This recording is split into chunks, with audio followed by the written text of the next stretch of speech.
সালাতুত তাসবিহ অর্থাৎ তাসবিহের নামাজ। আল্লাহ রাসূল সাল্লাল্লাহু এই নামাজ সম্পর্কে খুব গুরুত্ব আরোপ করেছেন।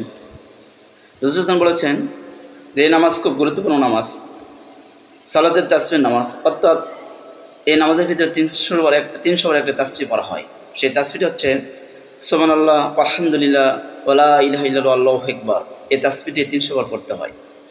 তো আল্লাহ রাসূল সাল্লাল্লাহু তার চাচা, আপন চাচা আব্বাসকে বলেছিলেন, চাচা, সালাতের তাসবিহ নামাজ আপনি দিনে একবার পড়ুন, নইলে সপ্তাহে একবার বা মাসে একবার বা বছরে একবার বা জীবনে একবার পড়ে নিন, কারণ এই নামাজ খুব গুরুত্বপূর্ণ নামাজ। এই নামাজের দ্বারা আমাদের ছোট বড় জাহারি বেতনি শারিকি বেদাতি, ইচ্ছা অনিচ্ছা, প্রকাশ্য অপ্রকাশ্য সমস্ত পাপ এর দ্বারা মাফ হয়ে যায়। আর এই নামাজ রাসূল সাল্লাল্লাহু জীবনে একটিবার হলেও পড়ার জন্য তাগিদ করেছেন। এই নামাজ কীভাবে পড়তে হবে ইনশাআল্লাহ তার নিয়ম আমি বলতেছি। প্রত্যেকটি রাকাতে নামাজ 75 বার তাসবিহ পড়তে হবে। এই নামাজের ভিতরে সূরা কাউসার, কাফিরুন, হাদিদ, ইখলাস এগুলো সূরা পড়া উত্তম। আমরা যথারীতিভাবে সাধারণভাবে যে নামাজগুলো পড়া হয়, ঠিক ওই সূরা ঠিক পড়ার পরে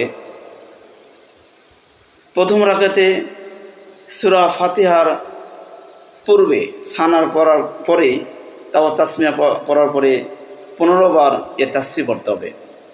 সুবহানাল্লাহ, আলহামদুলিল্লাহ, ওয়ালা ইলাহা ইল্লাল্লাহ, আল্লাহু আকবার। এই তাসবিহটি 15 বার পড়ে নেবে। এরপরে সূরা ফাতিহা কেরাত পড়ার পরে আবার 10 বার পড়বে। এভাবে 25 বার হয়ে গেল। এরপর রুকুতে যাবে, রুকু তাসবিহ পড়ার পরে 10 বার পড়বে। আবার রুকু থেকে ওঠার পরে 10 বার পড়বে। এভাবে 45 বার হয়ে গেল। এরপর সেজদায় চলে যাবে। সেজদা যাওয়ার পরে সেজদা তাসবিহ পড়ার পরে 10 বার পড়বে। 55 বার হয়ে গেল।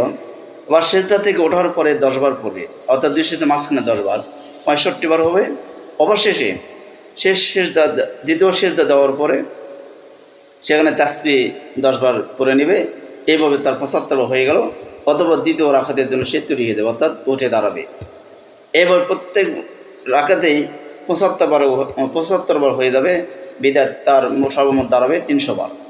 আর এই কোনো ব্যক্তি যদি এই তাসবিহ পড়া ভুলে যায়, তাহলে পরবর্তী রাকাতে যে কয়েকবার পড়া ভুলে গেছে, পরবর্তী রাকাতে ওইগুলো যেন সে ব্যালেন্স করে নেয়, অর্থাৎ পূর্বে যা ভুলে গেছে পরে যেন তা সমান করে নেয় এইভাবে। আর এই তাসবিহগুলো হাতের করে আমরা গুনতে পারবো না, তবে হ্যাঁ, আমরা আঙ্গুলগুলি চেপে চেপে এই তাসবিহগুলো গণনা করার চেষ্টা করব, যাতে করে আমাদের সহজ হয়ে যাবে। তাহলে আমরা সহজেই এই নামাজ আদায় করতে পারব। আর এই নামাজ অত্যধিক গুরুত্বপূর্ণ। রাসূল সাল্লাল্লাহু এই নামাজ পড়ার জন্য খুব তাগিদ করেছেন। বিধায় আমরা সবাই যেন এই নামাজ বেশি থেকে বেশি প্রতিদিন, সপ্তাহ, মাসে, বছরে, জীবনে একবার হলেই আমরা এই নামাজ পড়ব ইনশাআল্লাহ। আল্লাহ তাআলা যেন আমাদের সবাইকে ইনশাআল্লাহ তৌফিক দান করুন।